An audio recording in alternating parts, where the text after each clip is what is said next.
Have you ever looked at your tax return in April and felt that familiar sting, only to see a headline that a billionaire paid almost nothing in taxes that same year? It feels like the game is rigged, right? But here's the shocking truth. It's not because they're breaking the law. It's because they're playing a completely different game than the one we were taught in school. While most of us are stuck on a financial treadmill, trading our limited time for a paycheck that gets taxed before it even hits our bank account, the ultra-wealthy have found a way to opt out of that cycle entirely.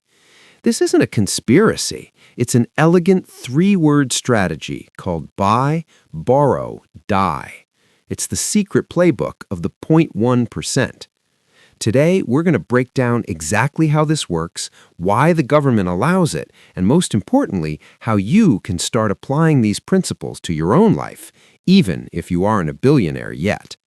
If you want to stop playing defense and start playing offense with your money, hit that subscribe button. Let's dive in. The first mistake most of us make is focusing on earned income, the salary from our jobs. In the eyes of the government, your hard work is a tax magnet. Before you even see your money, it's hit with income tax, Social Security, and Medicare. In some states, you're losing 40% or more before you can even buy groceries.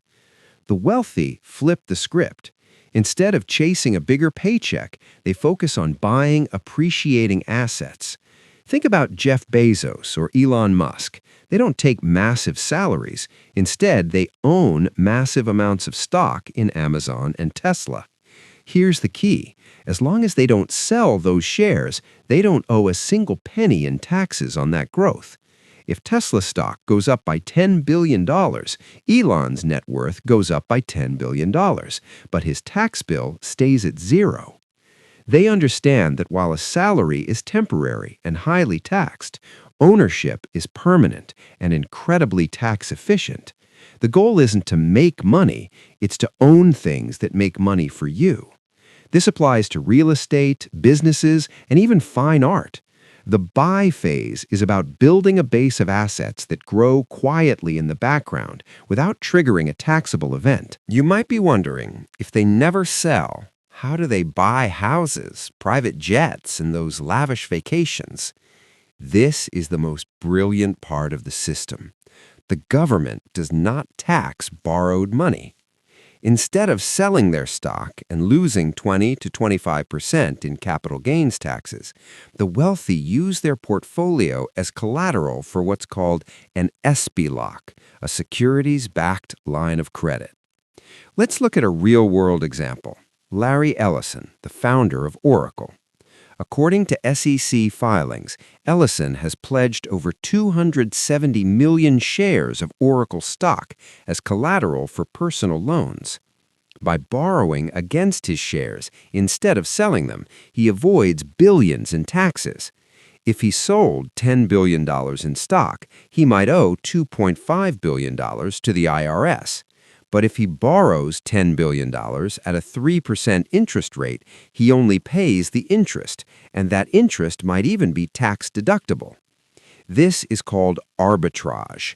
If your investments grow at 8% and your loan interest is only 4%, you are actually making a 4% profit while spending tax-free cash. Most people are taught that all debt is bad. But the wealthy know there's a difference between bad debt, like credit cards that drain your wealth, and strategic debt that allows you to keep your money working in the market while you live your life. It's like having an ATM that never runs out of cash, and the best part, the IRS isn't invited to the party. The final piece of the puzzle is what happens when the journey ends. This is the ultimate tax shield.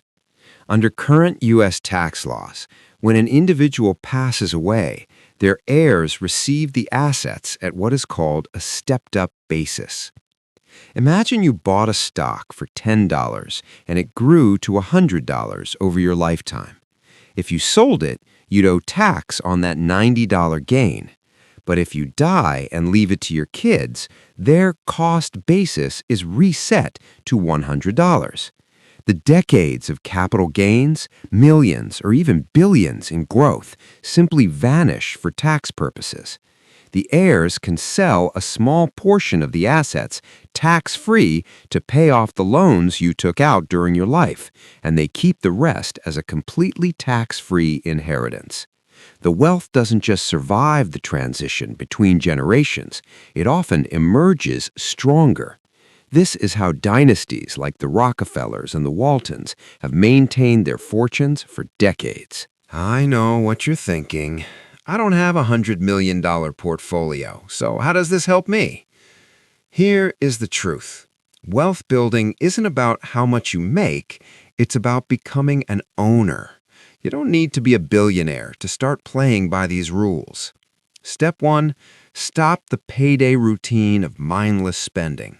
Automate your interception. Every dollar you invest in a low-cost index fund or a rental property is a tiny soldier working to buy back your future freedom. Step 2, stop thinking like a taxpayer and start thinking like an asset owner. Focus on building your net worth rather than just your gross income.